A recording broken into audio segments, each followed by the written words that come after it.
Sekali waktu Abah memimpin acara manakib di Bogor, di Semplak dekat Lanut Atang Senjaya, di rumahnya Pak Junaidi. Saat Abah sedang memimpin acara manakib, ternyata ada orang melempar batu. Batunya mengenai kaca jendela, kacanya pecah, batunya nyelonong ke hadapan Abah. Apakah Abah tersinggung dengan dilempar pakai batu? Ternyata Abah tidak sama sekali tidak merasa tersinggung. Kalau saya dibegitukan, akan saya kejar dulu. Karena saya tidak punya sifat itu. Apa yang dilakukan oleh pengarsa Abah? Batunya diambil, dibungkus. Keesokan harinya Abah lapor kepada Abah Anom. Abah, tadi malam saya manakib di Bogor di rumah Pak Junir. Ada yang melempar pakai batu. Apa kata Abah Anom? Batu juga ada yang pengen ikut manakib. Luar biasa. Sampai begitu. Nah, kemudian Abah memberikan penjelasan. Ini penjelasan ini penting nih. Orang yang melempar Abah dengan batu pada waktu Abah memimpin manakib, itu bukan orang yang benci kepada Abah, bukan sama sekali. Bukan orang yang tidak senang kepada Abah. Orang itu orang yang sangat ngerti. Orang itu sangat paham. Sekali waktu Abah bakal membangun di Sirna Rasa. Saya pengen nyaman nyumbang batu ke 1 truk. Kamu nyumbang 1 truk, saya belum punya truknya, ada punya 1. Kagok bisa kanyahan manten ku batur. Baledogana ke Abah. Itu kenang-kenangan. Ternyata batu yang Abah ambil itu sendiri menjadi salah satu batu pada saat peletakan batu pertama pembangunan gedung serbaguna Sirna. Itu kenapa Abah tidak merasa tersinggung?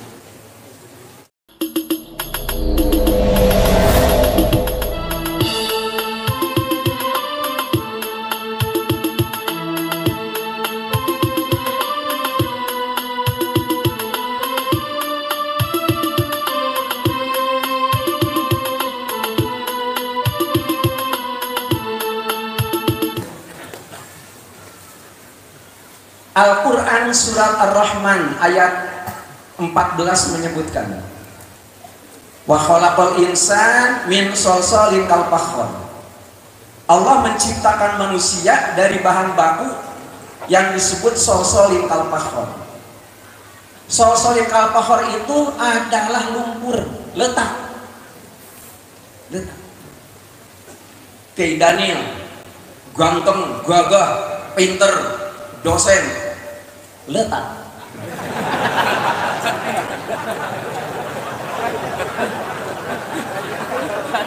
Tetapi ayat Al-Quran yang bercerita tentang diciptakannya manusia bukan hanya satu.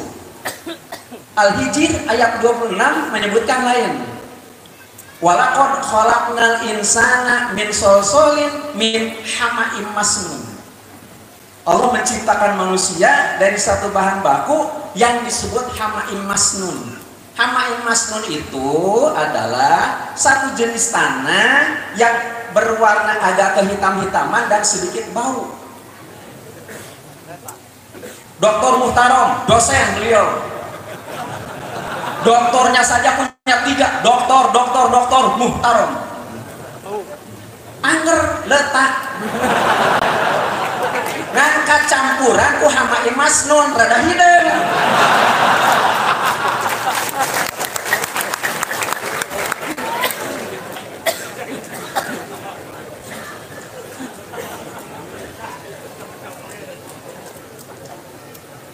Ayat 5 surat At-Tariq menyebutkan lain. Fal yanzuril insan mimma khuliq. Mengapa manusia tidak memperhatikan dari apa diciptakan?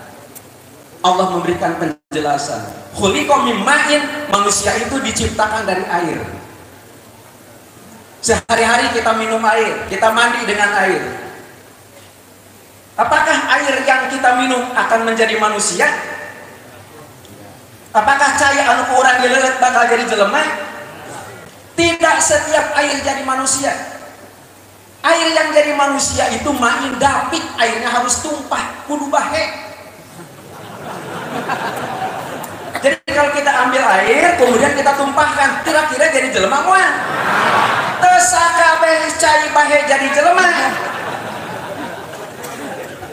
cai anu bahe anu jadi jelema mah kudu yakhruju min baini sulbi wa taraib. Caina kudu kaluar tina tulang tonggong lalaki, ngahiji jeung cai anu kaluar tina tulang dada awewe. Bergabung di hijab tempat ngaranna rahim, tah cai anu model kitu anu jadi jelema. Cai anu model kitu. Sok kaluar geuning cai model kitu. Pernah ada orang nanya kepada saya, Kiai, apakah benar malam Jumat malam sunat? Duk hulu pet nyawa simkuring neangan dalil teka panggih ayat Al-Quran dari taken malam Jumat malam sunat teka panggih. Nggak tahu kalau orang lain menyarinya di hadis Nabi nggak ada, tetapi saya baca hadis Nabi ada begini kalimatnya, al-ghuslu yaumal jumu'ati wajibun likulli muhtalimin. Mandi poe Jumaah teh wajib pikeun anu ngimpi pentingna. Urang mah teh sakabehna ngimpi malam Jumaah. Anu henteu ngimpi malam Jumaah kudu nyieun kagiatan anu disuganana wajib mandi. Eta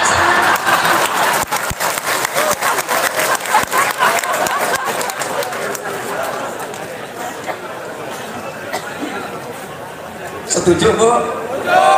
Oh, pura-pura. Tuh, jadi bahan baku manusia itu terdiri dari unsur-unsur tanah dan unsur-unsur air. Ternyata tanah dan air dalam ekonomi itu termasuk benda bumi, termasuk kategori benda tidak bergerak. Salila jelema bahan baku tanah jeung cai hese diajak maju. Hese majuna jelema. Kumaha carana supaya jelema maju? Maka unsur bumi kudu dihijikeun berkolaborasi dengan unsur langit. Makanya gitu. Setelah seorang perempuan hamil berusia 4 bulan, Al-Hijr ayat yang ke-29, fa iza sawaituhu wa nafahtu fihi ruhi, gitu ya. Itu ternyata ada kalimat semacam begitu. Usia kandungan 4 bulan ditiupkan roh Allah Subhanahu wa taala ke dalamnya. Ayahnya kita resep geuning nekelan beuteung. Bebeja kasakin akan. Nah, ya oya model. Sarakina keresepan milu musapane. Jadi selama 9 bulan ada di dalam kandungan. Eta teh campuran antara unsur bumi dengan unsur langit. Setelah 9 bulan kakara keluar eta budak. Disebutnya melahirkan ibunya itu. Nah, dalam bahasa Sunda apa ngalahirkan? Ngajuru. Kunaon disebut ngajuru? Sahabat disangharepkeun ka juru. Lamun awewe rek kalahirkeun disangharepkeun ka pantok sok sia loba budak lalaco. Ari budak sok neges-neges barang anu henteu jelas, ngondak babaturanana. Hadiah dara, hadiah. Nah, tembok gitu, aya anu kumisan keur ngalomoh kemang. Kitu ngomongna oge. Padahal awewe rek ka juru. Disebut anu kumisan keur ngalomoh kemang, bayangkeun. Supaya aman, sangarepkeun ka juru, jadi we ngajuru. Gitu ya. Nah, jadi ruh yang dimasukkan ke dalam jasadnya itu sekali waktu akan dipisahkan lagi dari jasadnya. Yang mulia pengersa Abah pada tanggal 30 Agustus 2022 menyampaikan materi indah kuliah subuh di raudhah beliau, ayat 42 daripada surat Az-Zumar. Allahu yatawaffal anfusa hina mautiha wallati lam tamut fi manamiha. Roh dipisahkan dari jasadnya itu 2 kali. Apa mengerucutkan yang dipisahkan bukan ruh dari jasadnya, tetapi ruh dipisahkan dari jasadnya itu rasanya saja. Gitu. Jadi roh dipisahkan dari jasadnya 2 kali. Nah, jadi rentang waktu selama ruh dimasukkan ke dalam jasad sampai ruh dipisahkan lagi dari jasadnya itu namanya hidup.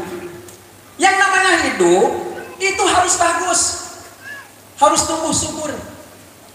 Kata para pakar gizi, kalau kita ingin tubuh kita menjadi sehat, vitamin yang paling baik adalah vitamin alami, bukan vitamin buatan pabrik, kata pakar gizi. Makanya tidak heran buah-buahan, sayur-sayuran, termasuk sinar matahari adalah vitamin-vitamin yang paling baik bagi pertumbuhan tubuh manusia. Yang perlu tumbuh baik itu bukan hanya tubuh, bukan hanya fisik, mental kita, hati kita, jiwa kita. Itu pun yang paling baik adalah vitamin alami. Apa yang namanya vitamin alami buat hati, buat jiwa? Tidak lain kecuali apa yang telah ditapaki dalam kehidupan kita. Apapun namanya, termasuk di dalamnya adalah musibah. Musibah itu adalah vitamin alami untuk mendewasakan niat kita, mendewasakan hati kita, mendewasakan jiwa kita. Ibu sare di luhur naon? Luhur hari ke anyar mah empuk eta kasur. Malah oyak-oyak. Usum hujan mungkin lepet. Dina hiji waktu ibu hayang nikmat deui sare luhurun kasur. Kudu dikumahakeun eta kasur? Kudu dipoe, dijemur di bawah terik matahari. Karena agar eta kasur teh dipoe, kapanasan karunya langsung digebugan make. Neangan pengebuk kasur digebugan, bingkeun kenceng. Teu aya pengebuk kasur, aya sapu nyere dipake. Apakah ibu yang memiliki kasur itu memukul-mukul kasur untuk merusak kasur? Jawabannya bukan. Ibu memukul-mukul kasur oleh pengembuk kasur bukan untuk menghancurkan kasur, tetapi untuk menghilangkan kotoran yang ada pada kasur, untuk menghilangkan debu yang nempel pada kasur. Mending namun yang sapur debu nempel, ya maka selengket. Cara repal. Itu roin ngarana gitu. Jadi musibah apapun bentuknya yang kita rasakan, sebenarnya ini merupakan pelajaran berharga dari Allah Subhanahu wa taala yang bersifat alami. Bagaimana caranya? Kalau tadi sudah disampaikan, tidak ada alat pembersih yang paling baik selain dari zikir kepada Allah Subhanahu wa taala. Tetapi kalau kita secara jujur ingin mempelajari secara alami, sebenarnya ada yang dicontohkan oleh Yang Mulia Pangarsa Abah.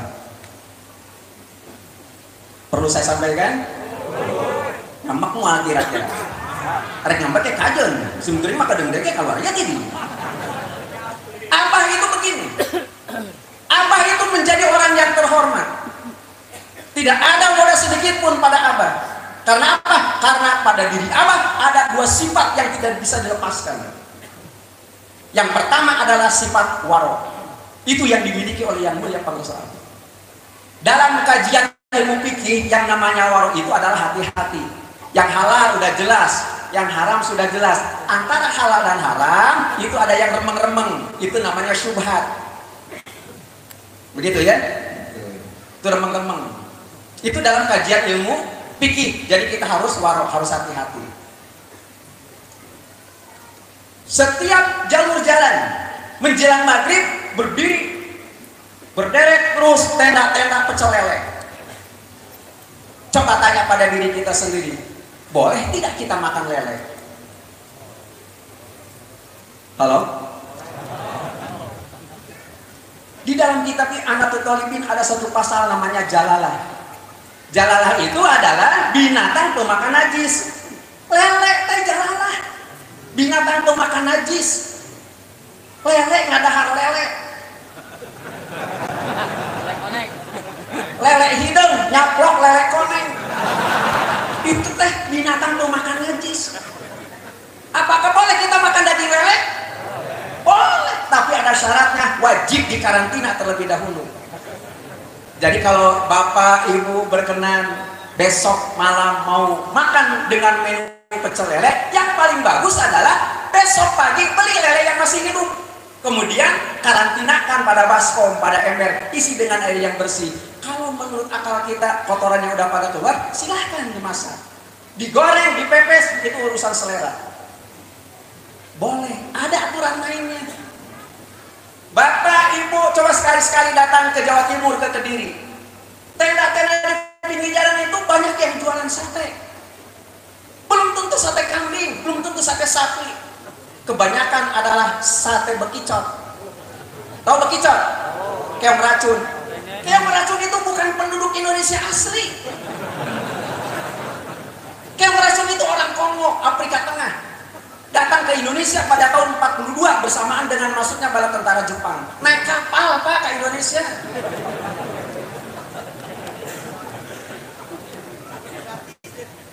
Tapi ternyata banyak digandrungi oleh orang. Dijadikan kiripik bekicot. Sabda Rasul memberikan batasan. Al halal ma ahallallahu fi kitabih, wal haram ma haramallahu fi kitabih. Anu halal geus puguh halal, nah cek Al-Qur'an cek sunnah. Anu haram tos puguh haram, nah cek Al-Qur'an cek sunnah. Wa masa kata anhu bahwa mimma apa ankum, lamun teu dicaritakeun dina Al-Qur'an jeung hadis, anu kitu teu naon-naon. Anu resepkeun mah heug bae. Hanya harus tunduk kepada ayat Al-Qur'an, wa yuharrimu alaihimul khaba'is. Kalau menjijikan itu hukumnya haram. Gitu hukum. Gitu ya. Nah, itu waro menurut ilmu fikih. Tetapi waro yang dimiliki oleh pangresa Abah adalah waro berdasarkan ilmu akhlak. Apa yang namanya waro ilmu akhlak itu? Abah tidak pernah menyakiti siapapun. Abah tidak pernah menyakiti hati siapapun. Jangankan orang yang jauh, orang yang satu kamar saja dengan Abah tidak pernah disakiti oleh yang mulia pangresa Abah. Nah, itu baru merupakan contoh yang paling baik menurut hemat saya. Karena apa? Karena bagaimana caranya kita menghilangkan noda yang ada pada hati kita kalau tidak diaplikasikan dalam kehidupan nyata. Ini adalah vitamin alami. Yang kedua, sifat yang nempel pada diri Abah, lawan daripada waro, apa itu? Wafa. Kalau waro ternyata kita tidak menyakiti hati orang lain, kalau yang namanya wafa, kita tidak merasa terhakiti apabila ada orang lain yang menyakiti kita. Kita tidak merasa terhina kalau ada orang menghina kita. Makanya mursyid Thariqah Qadiriyah Naqsyabandiyah Pondok Pesantren Suryalaya silsilah ke-37, nama beliau adalah Syekh Ahmad Sohibul Wafa. Pemilik hati yang tidak pernah merasa tersakiti oleh siapapun. Nah, itu sekarang dimiliki oleh yang mulia pangresa Abah. Kita semuanya punya pengalaman. Saya hanya cerita tentang yang saya tahu. Kata Abah, muternya homat dong diceritakan. Sekali waktu Abah memimpin acara manaqib di Bogor, di Semplak dekat Lanut Atang Senjaya, di rumahnya Pak Junaid, Pak Junaidi. Saat Abah sedang memimpin acara manaqib, ternyata ada orang melempar batu. Batunya mengenai kaca jendela, kacanya pecah, batunya nyelonong ke hadapan Abah. Apakah Abah tersinggung dengan dilempar pakai batu? Ternyata Abah tidak sama sekali tidak merasa tersinggung. Kalau saya dibegitukan, akan saya kejar dulu. Karena saya tidak punya sifat itu. Apa yang dilakukan oleh pangresa Abah? Batunya diambil, dibungkus, keesokan harinya Abah lapor kepada Abah Anom. Abah, tadi malam saya manaqib di Bogor di rumah Pak Junaid. Ada yang melempar pakai batu. Apa kata Abah Anom? Batu juga ada yang pengen ikut manaqib. Luar biasa. Sampai begitu. Nah, kemudian Abah memberikan penjelasan. Ini penjelasan ini penting nih. Orang yang melempar Abah dengan batu pada waktu Abah memimpin manaqib itu bukan orang yang benci kepada Abah, bukan. Bukan sama sekali. Bukan orang yang tidak senang kepada Abah. Orang itu orang yang sangat ngerti. Orang itu sangat paham. Sekali waktu Abah bakal membangun di Sirna Rasa. Saya pengennya nyumbang batu ke 1 truk. Kamu nyumbang 1 truk, saya belum punya truknya, ada punya 1. Kagok bisa kanyahan manten ku batur. Baledogor ke Abah. Itu kenang-kenangan. Ternyata batu yang Abah ambil itu sendiri menjadi salah satu batu pada saat peletakan batu pertama pembangunan gedung serbaguna Sirna. Itu kenapa Abah tidak merasa tersinggung? Sekali waktu Abah disetting memimpin acara manaqib di Masjid Agung Kabupaten Bekasi. Gambar Abah luar biasa besar.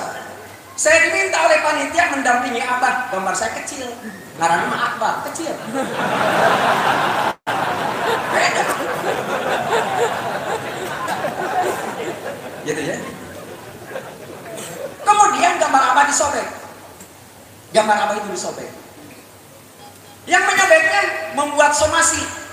MUI Kabupaten Bogor harus memberikan penjelasan 1 kali 24 jam. Mengapa Saudara Akbar Mardani itu MUI Kabupaten Bogor harus diundang ceramah di mana kibat? Di dakwaan dan 24 jam, naon. Ternyata apa yang terjadi? Abah memandang yang menyolek gambar Abah bukan orang yang benci kepada Abah. Kalau tujuan orang yang menyobek itu adalah penghinaan kepada Abah, Abah menganggap bahwa itu adalah merupakan paket yang salah kirim.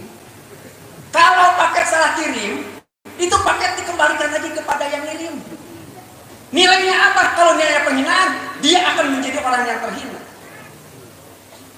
Nggak usah merasa tersinggung apabila ada orang yang menyakiti kita, selama itu tidak ada pada diri kita. Abah itu mursyid. Al-Quran memberikan rincian. An-Naml 22. Orang yang tidak senang kepada Abah, Abah itu harus diyakini sebagai pelanjut daripada Rasulullah SAW untuk menyebarkan risalahnya, bukan kenabiannya, tapi risalahnya. Nggak percaya? Baca surat Muhammad ayat 2. Alladzina amanu wa amilu sholihati wa amanu bima nuzila ala Muhammad wa huwal haqqu min rabbihim. Kalau saja kita hanya beriman kepada Allah dan melaksanakan amal soleh, tidak meyakini apa yang diturunkan Allah kepada Muhammad, diturunkan Allah, diteruskan oleh pangeran sahabat, itu merupakan kebenaran dari Allah, berarti kita keimanannya belum benar-benar.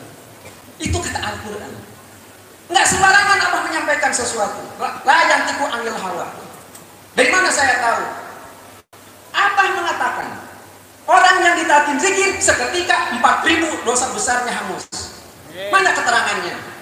Ternyata ayat 2 surat Muhammad itu, setelah wahwal haqqu min rabbihim, ada kalimat kafarat anhum sayyi'atihim. Semua kesalahannya ditutup oleh Allah Subhanahu wa taala. Itu manfaat daripada kita mendapatkan talqin zikir la ilaha illallah. Kelebihan. Itu yang pertama. Yang kedua nih, wa aslaha balahum. Wa aslaha balahum ini adalah proyek Abah yang diterapkan kepada kita. Orang melakukan amal soleh hal biasa. Yang dibutuhkan kita ini harus lebih baik hari ini dibandingkan dengan kemarin. Itu baru dikatakan sebagai muhsin. Lamun kamari orang zikir 3 kali, kudu nang koe iya ulah 3 kali. Ari ngadoa, ya Allah mudah-mudahan diistiqomahkan dalam berzikir. Ari zikirna ngan 3, atuh untuk istiqomah 3. Sampai begitu. Ada cerita, mau dengar cerita enggak? Mau dengar enggak? Mau. Bapak tahu onta enggak? Tahu onta enggak? Ibu tahu onta enggak? Kalau nggak tahu onta, kayak di bulan puasa, meuli korma dina cangkangna sok aya gambar onta. Zaman Nabi masih ada, dulu masih hidup. Unta itu ada 2 macam. Ada onta yang harganya mahal, ada onta yang harganya murah. Seekor unta baru dihargai mahal apabila dia mampu berjalan dari Makkah ke Madinah 495 km tanpa berhenti meskipun di bawah terik matahari. Begitu sampai di Madinah dia dielu-elukan, dikasih makan yang lumayan mahal makanannya, dimasukkan ke istananya bernama Istal. Itu onta harganya mahal. Tapi kalau baru 3 km kedepuk labuh eta onta. Yang punya onta nggak akan memaksa dia harus melanjutkan perjalanan ke Madinah, tidak. Dibangunkan, kemudian dikasih makan yang kenyang, makanan yang enak, minuman yang segar, supaya tereh lintuh, karena besok akan disembelih. Orang yang begitu, onta yang begitu, itu harganya murah. La ilaha illallah sayyiduna murah. Soalnya hayang mahal, tapi undertil, gitu ya. Gini, terakhir. Jadi, begitu ruh dimasukkan ke dalam jasadnya, sekali waktu dipisahkan lagi. Ruh itu, kalau tadi mankobahnya, mankobah 51, Tuan Syekh berwasiat kepada anaknya, gitu ya. Pesan saya, Bapak Ibu nanti tidak usah berwasiat kepada anak. Wasiatnya, kalimatnya begini, yang saya nggak mau. Nanti kalau aku mati, siapa yang akan mengantarkan jenazahku ke kuburan? Tong diwasiatkan. Kata mah urusan jelema hirup. Arek make ambulan, heuk. Arek make gorobak sabodo, arek make pasaran, heuk. Arek dialungkeun, kumaha anu hirup? Yang dibutuhkan adalah siapa yang akan mengantarkan ruh aku kepada Allah Subhanahu. Itu yang dibutuhkan. Berapa kecepatan ruh kalau sudah dipisahkan dari jasadnya sampai kepada Allah Subhanahu wa taala? Itu jawabannya bergantung kepada kendaraan yang ia pakai. Sebenarnya begitu. Kendaraan apa yang dia pakai?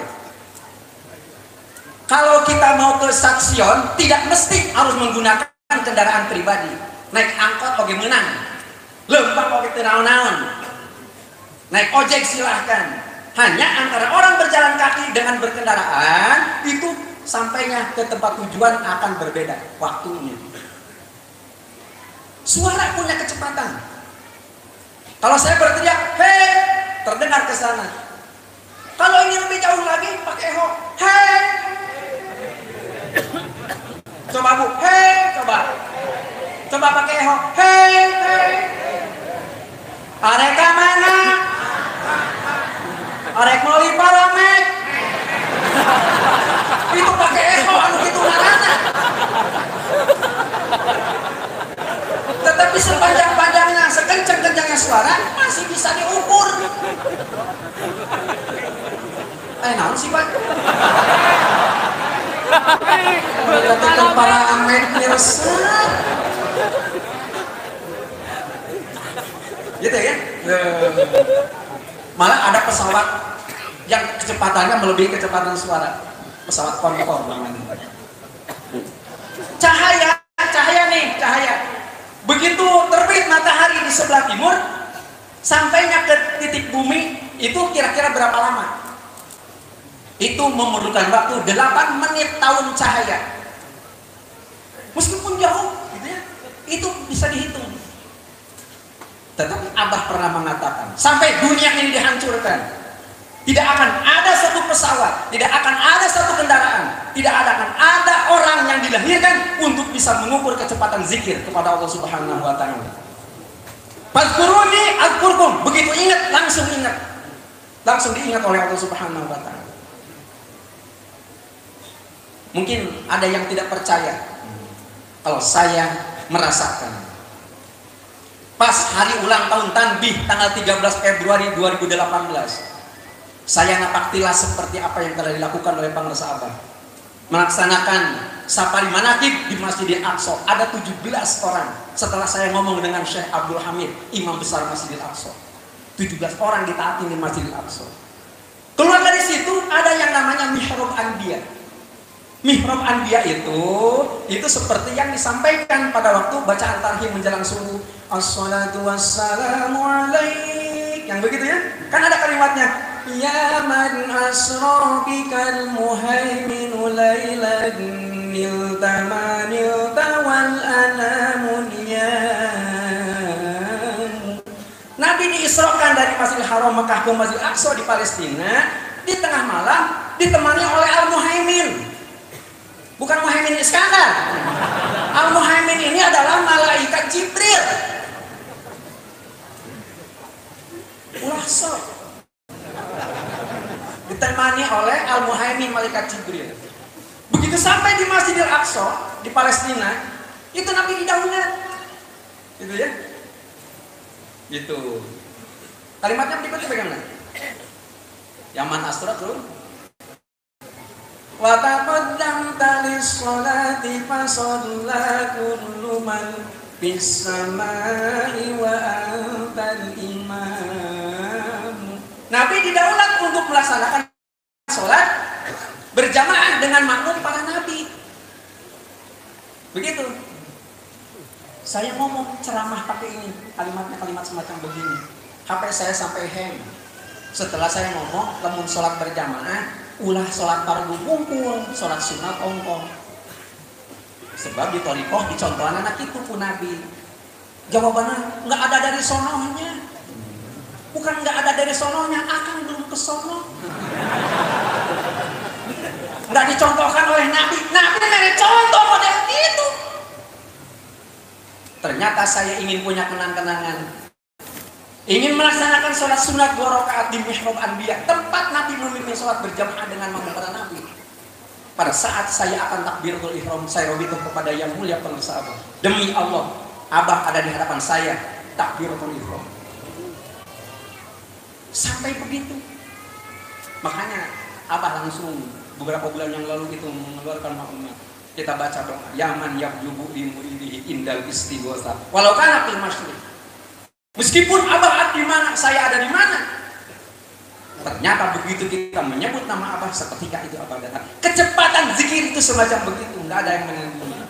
Kendaraan yang kita pakai untuk sampai kepada Allah Subhanahu Wa Taala adalah Thariqah Qadiriyah Naqsyabandiyah, pondok pesantren Suryalaya. Itu kendaraan. Tetapi hati-hati, supirnya harus benar. Kendaraan anyar oge, kendaraan alus oge, ada supirna teu bener mah ngaco. Coba perhatikan di jalan-jalan. Naik motor, sen kakek cap mekol kakak tuhu, anyar motor nama. Supirna teu bener.